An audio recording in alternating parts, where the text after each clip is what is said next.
ঝিনাইদহের হাটগোপালপুরে সড়ক নির্মাণে ধীর গতিতে দুর্ভোগে পড়েছে মানুষ। সড়কের এক লাইনে ছোট বড় গর্ত তৈরি হয়ে বেহাল হয়ে আছে রাস্তা। এমন পরিস্থিতিতে সড়ক ও জনপথ বিভাগের কর্মকর্তাদের দুষছেন ভুক্তভোগীরা।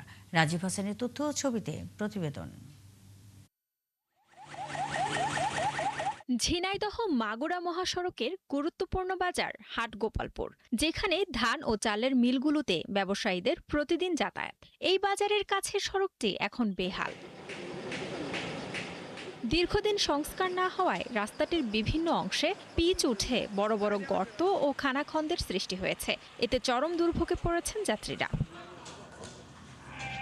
এলাকার লোকজন জানান, ২ মাস আগে সড়ক ও জনপথ বিভাগের আওতায় এই সড়কের ঢালাই নির্মাণ কাজ শুরু করে মেহেরপুর জেলার ঠিকাদারি প্রতিষ্ঠান জহুরুল লিমিটেড।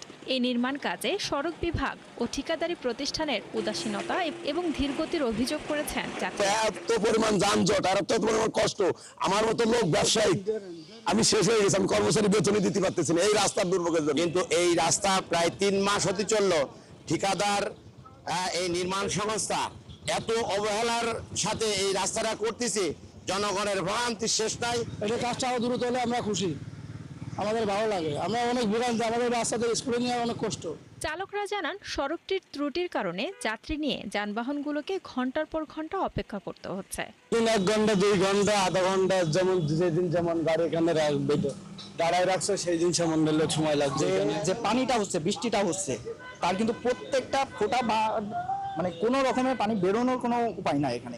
ঠিকাদারি প্রতিষ্ঠানের পক্ষ থেকে জানানো হয়েছে, গত 2 মাস আগে শুরু হওয়া কাজের মেয়াদ ডিসেম্বর পর্যন্ত আছে। আগামী মাসে এক পাশ নির্মাণ শেষ হলে ভোগান্তি কমে যাবে। আমরা বিকল্প বলতে এখানে আমাদের আজকে ঢালাই পরে এটা কিউরিং ডেট পার হলেই আমরা এখান থেকে অ্যাপ্রোচ করে গাড়ি এদিকে উঠাই দেবো। 15 দিন লাগবে তাতে আমাদের কিউরিং ডেট। 15 দিন জনগণের এই ভোগান্তিটা এখন পোয়াইতে হয়।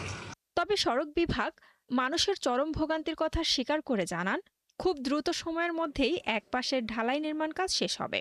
কোন অতি বর্ষণ হলে ওখানে পানি জমছে, যার কারণে যানবাহন চলাচলে কিছুটা বিঘ্ন সৃষ্টি হয়েছে। তবে আমাদের ওখানে 1 লেন 1.5 লেনটা আমরা যানবাহন চলাচলের জন্য উন্মুক্ত রেখেছি। ওখানে কিন্তু আমাদের প্রতিনিয়ত মেরামত কাজ অব্যাহত আছে। ইট বালি দিয়ে আমরা ওখানে মেরামত কাজ এবং যানবাহন চলাচলের সাথে জনদুর্ভোগ কমাতে ওখানে মেরামত কাজ অব্যাহত রেখেছি। সড়কটির পুরো কাজ শেষ করতে প্রায় 5.5 কোটি টাকা নির্মাণ ব্যয় ধরা হয়েছে। শান্তা ইসলাম, ৭১।